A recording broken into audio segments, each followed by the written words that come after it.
Assalomu alaykum, rasmiy xabarlar olami kanalimizga xush kelibsiz. Hozirgi kunda internet ijtimoiy tarmoqlarni portlatayotgan mavzu kokosh mavzusiga yana qaytamiz.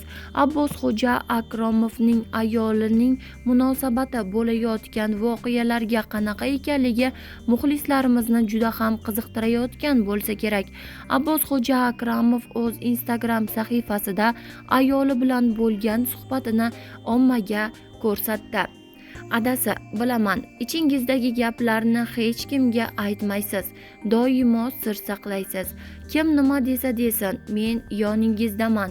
Sizga hech kim ishonmagan taqdirda ham men ishonaman. Hech kimga hisob berishingiz shart emas, bunga urinmang.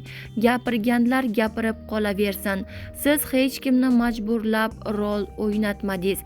Qo'lidan ushlab operatsiya stoliga yotqizmadingiz. Alloh har bir insonga hayvonlardan farqli qilib tafakkurni bergan. Gap so'zlarni o'zingizga olmang. Siz oilamiz ustunisiz. Hammasi Allohdan. Behikmat mastur. Bu ishlar gunohlaringizni to'kishyapti. Gapirib sukut qiling. Ular kabi gapirsangiz, ayollarga tenglashsangiz, ulardan farqingiz qolmaydi.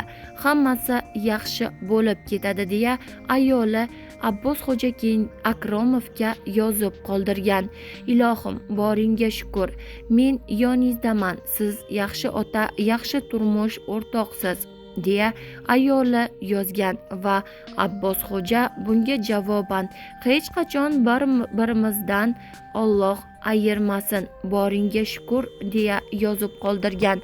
Ayrim bir kuzatuvchilarimiz Abbosxo'ja va ayoli haqidagi munosabatlarga qiziqayotgan edi.